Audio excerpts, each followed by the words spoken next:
श्री स्वामी समर्थ जय जय स्वामी समर्थ स्वामींचं नाव घेऊन मी आजच्या ह्या नवीन व्हिडिओला सुरुवात करते। यंदा 25 ऑक्टोबर म्हणजेच शनिवारी आहे विनायक चतुर्थी। प्रत्येक महिन्याच्या कृष्ण आणि शुक्ल पक्षातील चतुर्थी तिथी गणपती बाप्पांना समर्पित आहे। यावेळी गणपती बाप्पांची मूर्तावर विधीपूर्वक पूजा केली जाते। काही जण उपवास देखील करतात। संकष्टी आणि विनायक चतुर्थीला गणेशाची भक्तिभावे पूजा केली जाते। संकष्टी चतुर्थी आणि विनायक चतुर्थी हे व्रत पाळणाऱ्या व्यक्तीला गणपती बाप्पांचे आशीर्वाद मिळते। यामुळे व्यक्तीच्या जीवनात आनंद येतो आणि जीवनामध्ये असलेले अडथळे दूर होतात।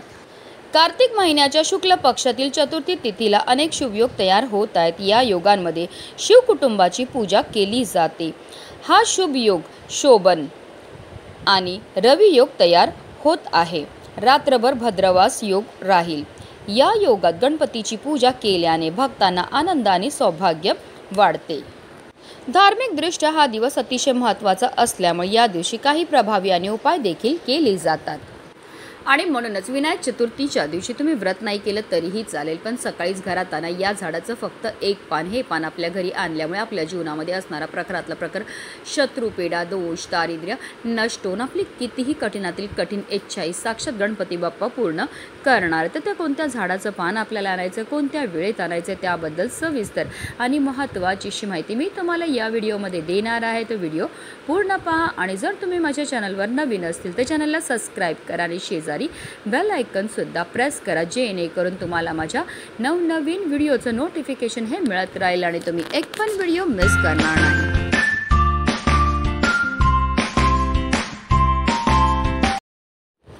विनायक चतुर्थीच्या दिवशी आपल्याला ब्रह्ममुहूर्तावर उठायचं, आंघोळीच्या पाण्यामध्ये गंगाजल टाकून स्नान करायचे आणि त्यानंतर स्वच्छ वस्त्र हे परिधान करायचे। जर शक्य असेल तर लाल किंवा पिवळ्या रंगाचे वस्त्र परिधान करा। त्यानंतर आपल्याला देवघरामध्ये सर्वप्रथम दिवा हा प्रज्वलित करून घ्यायचा, कारण कोणतीही सेवा किंवा कोणताही उपाय जर आपण अग्नीच्या साक्षीने केला तर त्यामध्ये आपल्याला निश्चित सफलताही प्राप्त होत असेल। आता तुमच्याकडे जर गणपती बाप्पांचा फोटो असेल तर त्यांना स्वच्छ पुसून घ्या। मूर्ती असेल तर तामणामध्ये घ्या, त्यांच्यावर आपल्याला 11 पळी पाणी अर्पण करायचं। प्रत्येक पळी पाणी अर्पण करताना ओम श्री विघ्नहर्ताय नमः किंवा ओम गणगणपतये नमः या मंत्राचा आपल्याला जप हा करायचा आणि त्यानंतर हे जे तीर्थ आहे ते आवर्जून आपल्याला आपल्या मुलांना प्यायला द्यायचं। असं केल्यामुळे आपल्या मुलांच्या बुद्धीमध्ये वाढ होते।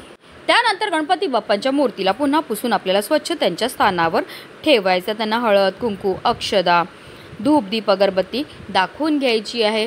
जास्वंदीचं फूल अर्पण करायचं। 21 दुर्वांची जुडी आपल्याला अर्पण करायची। ही जुडी अर्पण करताना आवर्जून आपल्याला आपल्या मनातली इच्छा ही बोलायची। असं केल्यामुळे आपली कितीही कठीणातील कठीण इच्छा ही साक्षात गणपती बाप्पा पूर्ण करतात। त्यानंतर आपल्याला गणपती बाप्पांना गोडाचा नैवेद्य हा अर्पण करायचा। तुम्ही गुळ खोबऱ्याचं नैवेद्य दाखवू शकतात की अगदी तुम्ही मोदकाचा नैवेद्य सुद्धा गणपती बाप्पांना अर्पण करू शकता। त्यानंतर आपल्याला आवर्जून गणपती बाप्पांचं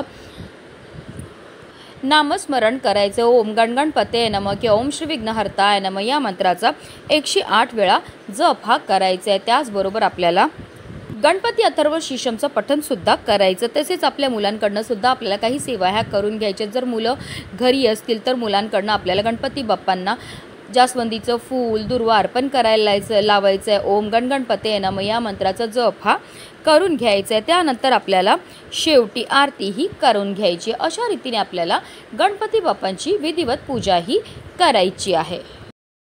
त्यानंतर लगेचच आपल्याला सकाळीच हा उपाय जो आहे तो करायचा। जास्वंदीचं लाल फूल म्हटलं की आपल्या डोळ्यासमोर सर्वप्रथम येतात ते म्हणजे आपले लाडके गणपती बाप्पा। वास्तुशास्त्रात या फुलाला विशेष महत्त्व देण्यात आलं आहे। वास्तुशास्त्रानुसार घरात उत्तर किंवा पूर्व दिशेला जास्वंदीचे झाड लावल्याने घरातील वातावरण चांगलं राहतं। जास्वंदीच्या झाडामुळे घरामध्ये धनधान्याची कमतरता भासत नाही। धर्मशास्त्रातही जास्वंदीचे फूल शुभ मानले गेले आहे। हे फूल काली माता आणि श्री गणपतीला अर्पण केले जाते। जास्वंदीचे फूल सौभाग्याचे प्रतीक मानले जाते। शनिवारी हनुमानाला जास्वंदीचे फूल अर्पण करणे चांगले मानले जाते। सूर्यदेवाच्या पूजेमध्येही जास्वंदीच्या फुलाचा वापर हा केला जातो। घरात नकारात्मकता आणि आर्थिक समस्या जाणवत असतील, पैसा टिकत नसेल, तसेच घरात अशांतता असेल तर वास्तुशास्त्रात घरामध्ये जास्वंदीचे झाड लावण्याचे सल्ला हा दिला जातो। आणि म्हणूनच आपल्याला विनायक चतुर्थीच्या दिवशी सकाळीच लाल जास्वंदीच्या झाडाचं एक पान आपल्या घरी घेऊन यायचं। हे पान आपल्या घरी आणल्यानंतर या पानाला आपल्याला स्वच्छ धुवून आणि पुसून घ्यायचं आहे।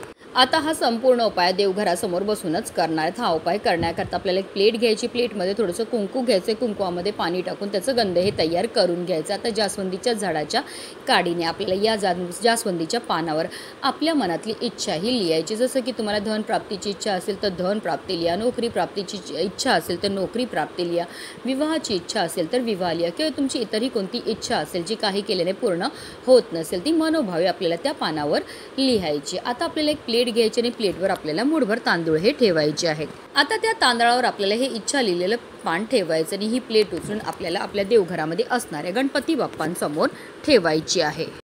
त्याचबरोबर आपल्याला 21 दुर्वांची जोडी सुद्धा घ्यायची। आपल्या मनातली इच्छा व्यक्त करून आपल्याला ही दुर्वांची जोडी गणपती बाप्पांच्या मस्तकावर लावायची आणि त्यांच्या हातावर अर्पण करायची आहे।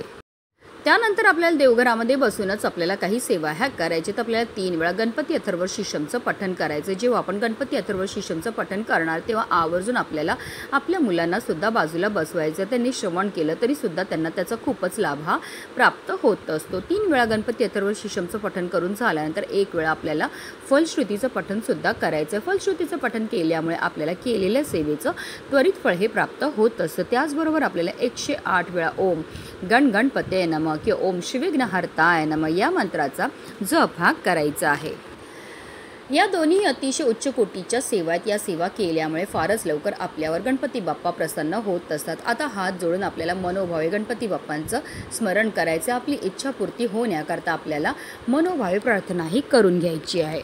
संपूर्ण दिवसभर ही प्लेट आपल्याला तिथेच गणपती बाप्पांसमोरच ठेवायचं। आता संध्याकाळी 6 वाजल्यानंतर आपल्याला काय करायचं आहे, हे इच्छा लिहिलेलं पान, त्याचबरोबर 21 दुर्वांची जोडी जी आपण गणपती बाप्पांना अर्पण केली आहे, तसेच ज्यात पानाखाली तांदूळ आहे त्याच्यातले 11 तांदळाचे दाणे आपल्याला उचलायचे आणि घेऊन जायचं आपल्या घराजवळ असणाऱ्या गणपती बाप्पांच्या मंदिरामध्ये गेल्यावर सर्वप्रथम आपल्याला गणपती बाप्पांना हळद कुंकू अक्षदा अर्पण करायचे। त्यांच्यासमोर दिवा प्रज्वलित करून घ्यायचा। गोडाचा नैवेद्य बनवला असेल तर तो अर्पण करायचा आणि त्यानंतर आपण जे इच्छा लिहिलेलं पान आहे त्यावर आपल्याला 21 दुर्वांची जोडी ठेवायची। आपल्या मनातली पुन्हा एकदा इच्छा बोलून आपल्याला हे दोन्ही पान आणि दुर्वा जे आहे ते गणपती बाप्पांच्या चरणावर अर्पण करायचे। त्याचबरोबर जे 11 तांदळाचे दाणे आहेत ते सुद्धा आपल्या मनातली इच्छा बोलून आपल्याला अर्पण करायचे आहेत। विनायक चतुर्थीच्या दिवशी हा उपाय करण्याला विशेष महत्त्व हे दिलं जातं। जेव्हा आपण हा उपाय मंदिरामध्ये जाऊन करतो तर आपल्याला केलेल्या उपायाचं त्वरित फळ हे प्राप्त होत असतं, कारण विनायक चतुर्थीच्या दिवशी नेहमीच्या तुलनेत 1 सहस्त्रपटीने जास्त गणेश तत्व कार्यरत होत असतं। म्हणूनच व्हिडिओ जास्तीत जास्त लोकांपर्यंत शेअर करा, जेणेकरून प्रत्येकाच्या आयुष्याचं कल्याण हो हीच मनामध्ये इच्छा। गणपती बाप्पा मोरया।